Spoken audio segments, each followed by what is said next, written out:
Quand on entend l'Évangile de ce matin dans lequel il y a une parabole, vous savez, les paraboles, c'est des styles littéraires qu'on n'a pas ici. C'est pas toujours facile de décoder c'est quoi le message qu'il veut nous dire.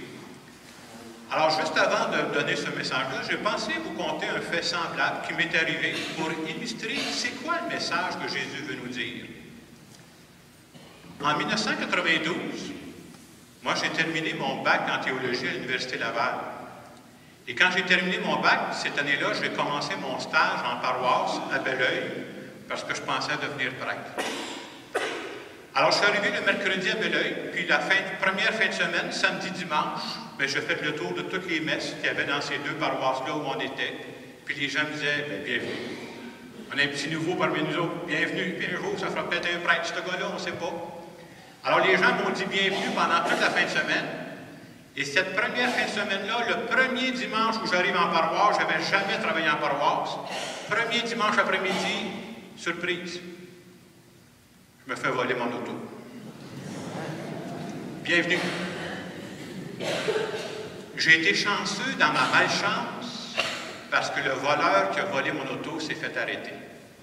Il roulait 90 dans une zone de 50. C'était ma chance.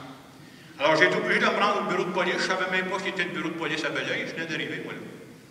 Et le policier m'a expliqué un peu comment le voleur s'y était pris pour voler mon auto. Il dit, vous savez, ce voleur-là, il avait comme une grande règle. Il dit, il a glissé ça le long de votre porte, puis il a débarré votre porte. Ah, bien, j'ai dit, ça ne part pas le moteur, ça. Ouais, mais il dit, rendu en dedans. Il dit, il a cassé un peu la colonne de direction, puis il a touché 2 fils, puis le moteur est parti. Puis il dit, si nous autres, on ne l'avait pas arrêté, jamais je revoyais la voiture. Parce qu'il s'en allait dans un garage, il faisait partie d'un réseau, puis il dit, tout aurait été démonté en pièces, puis il a revendu les pièces. Si je vous compte ça, c'est pas pour vous apprendre comment voler des voitures. C'est pour dire que celui qui a volé ma voiture, il est carrément malhonnête. On s'entend là-dessus, c'est malhonnête de faire ça. Mais une fois qu'on a dit qu'il est malhonnête, on peut s'entendre pour dire aussi, il était quand même habile. Moi, si je me disais, je vais essayer de voler une de vos voitures ce matin, je ne suis pas sûr que je suis capable, moi, là. Pas capable de partir avec ça. Il y avait une certaine habileté. Et dans l'Évangile que Jésus nous conte, c'est ça qu'il veut faire sortir. Il nous parle d'un gérant trompeur. Et ce gérant trompeur vient d'apprendre qu'il va perdre sa job. Alors, il dit, qu'est-ce que je vais faire si je perds ma job, moi, là? Alors, il fait venir les clients de son patron, puis il dit, t'as une dette envers mon patron? Je te coupe ça de moitié. Il dit, ça va être un bon placement pour l'avenir, hein? Ça va me faire des amis dans l'avenir. Comme ils disent en commission Charbonneau, un chum, c'est un chum. Ça peut toujours aider pour l'avenir. Et l'Évangile dit, ce gérant trompeur, le maître, fit son éloge. Effectivement, il s'était montré habile, car les fils de ce monde sont plus habiles entre eux que les fils de la lumière. Autrement dit, à travers cette parabole-là qui nous surprend, Jésus ne nous encourage pas à être malhonnête, c'est pas ça qu'il veut dire. Mais il met le focus sur le fait que ce gérant-là est habile pour s'en sortir. Et quel est le message qui nous est adressé à nous autres? Jésus qui parle à ses disciples et qui parle à nous ce matin est en train de nous dire « Arrangez-vous donc pour être aussi habile à faire le bien que les voleurs sont habiles à faire le mal. » Juste ça, là, on ferait beaucoup de bien. Parce qu'on sera capable de se planifier du bien, de faire du bien d'une façon ingénieuse. Dans les universités américaines, ils ont l'habitude que quand ils commencent une nouvelle année scolaire, ils font venir un conférencier. On appelle ça le discours inaugural. Il y a plusieurs années, ils ont fait venir le docteur Albert Schweitzer. C'est quelqu'un qui a gagné le prix Nobel de la paix. Alors, il s'adressait à des gens qui étaient pour avoir dans quelques années des gros diplômes. Puis il leur a dit à peu près ceci. Il dit, moi, je ne suis pas capable de prédire l'avenir. Mais si on me demandait, parmi tous vous autres, là, quels sont ceux qui vont être heureux dans la vie? Vous savez ce que je répondrais? Seuls vont être heureux ceux qui auront la sagesse de se mettre au service des autres.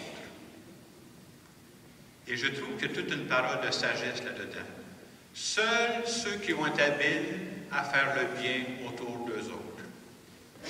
Et se soucier des autres, ça veut dire quoi? Ça veut dire que c'est pas possible d'être heureux dans la vie en se repliant sur soi-même, en disant « Hey, j'ai peur, je vais peut-être tomber malade, je ne sais pas ce qui va m'arriver. » Le seul moyen d'être heureux à la manière de Jésus-Christ, c'est de sortir de soi-même pour se soucier des personnes autour de nous. Et quand on pense à ça, se soucier des autres, en particulier des plus démunis, souvent on pense à des actions extraordinaires, comme on voit à TV. Mais la plupart du temps, se soucier des autres, ça se fait dans des gestes tout simples dont on ne parle pas à la TV ou dans les journaux. Je vous donne juste quelques exemples que moi je connais, et pour moi, ce sont toutes des façons d'être habile à faire le bien, de se soucier des autres. Je suis sûr que vous en connaissez plus que moi. Premier exemple qui m'est venu, je connais des personnes qui se rendent tous les soirs à l'Hôtel-Dieu de Saint-Hyacinthe pour faire manger leurs parents. Il faut le faire, hein? Pas une fois de temps en temps, là. Tous les soirs. Je connais quelqu'un qui connaît une connaissance, justement, à l'Hôtel-Dieu, qui est en chaise roulante. Et de temps en temps, il va le voir, vous savez ce qu'il fait? Assis-toi, on part. Il fait faire un tour dans l'Hôtel-Dieu, puis quand il fait beau, il l'amène à l'extérieur. Pourquoi il fait ça? Juste pour rendre un petit moment agréable à cette personne-là qui est toujours en chaise roulante. Je connais une grand-maman, sa fille vient d'accoucher. Vous savez ce qu'elle fait? Elle appelle sa fille, je m'en vais chez vous. On va le garder, mon petit-fils, puis ça va se faire une pause syndicale, va te reposer. C'est une autre belle façon de faire le bien, ça, d'être habile à faire le bien. Je connais des gens qui se téléphonent pendant la semaine, puis il y a même des personnes, là, j'y téléphone, mais cette personne-là est toute seule chez elle, là. Puis je sais que quand j'y téléphone pendant la semaine, c'est à peu près le seul téléphone qu'elle a. Puis cette personne-là a besoin d'entendre quelqu'un. C'est une façon d'être habile à faire le bien. Je connais un monsieur qui, dernièrement, moi, son fils a bâti sa première maison. C'est quelque chose dans le sport, hein, ta première maison.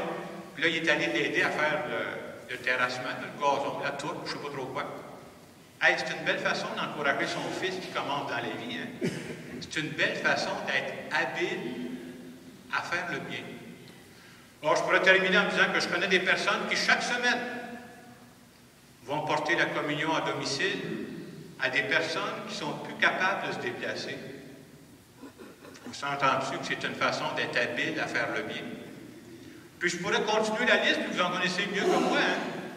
Et vous remarquerez que tout ce que je viens de nommer, il n'y a absolument rien d'extraordinaire dans ce que je viens de dire.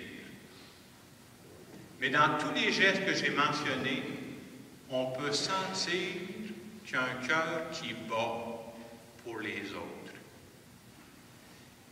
Et ce matin, quand Jésus nous invite à être habiles à faire le bien, pour moi, c'est ça qui nous demande. On peut tous le faire à notre façon, hein? C'est à moi de choisir comment moi je peux être habile à faire le bien. Quand j'étais jeune, mes grands-parents, sur le bord de ma mère, c'était des joueurs de cartes. Moi, j'avoue que je n'ai jamais joué aux cartes. Je regarde ça quand j'aurai 90, 95 à peu près. Là. Mais même si je n'ai jamais joué aux cartes, quand il y a des personnes dans la maison qui jouent aux cartes, on finit par entendre leur vocabulaire. Le vocabulaire spécial, moi, ça vaut 500, moi, mes grands-parents. Puis avec le temps, j'ai compris leur code. Mon grand-père avait une expression. Quand il voyait quelqu'un qui avait un beau jeu, puis qui ne prenait pas, il disait « un autre qui joue fessier ».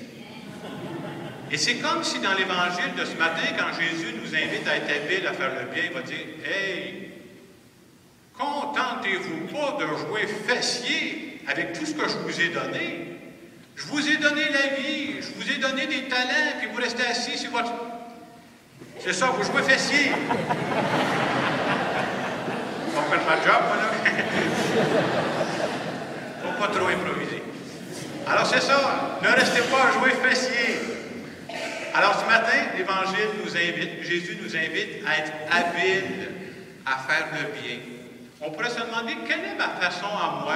Parce qu'on ne le fait pas tous de la même façon, je vous ai donné bien des exemples différents, hein? Mais j'ai trouvé ma façon à moi d'être habile à faire le bien, d'avoir le souci des autres.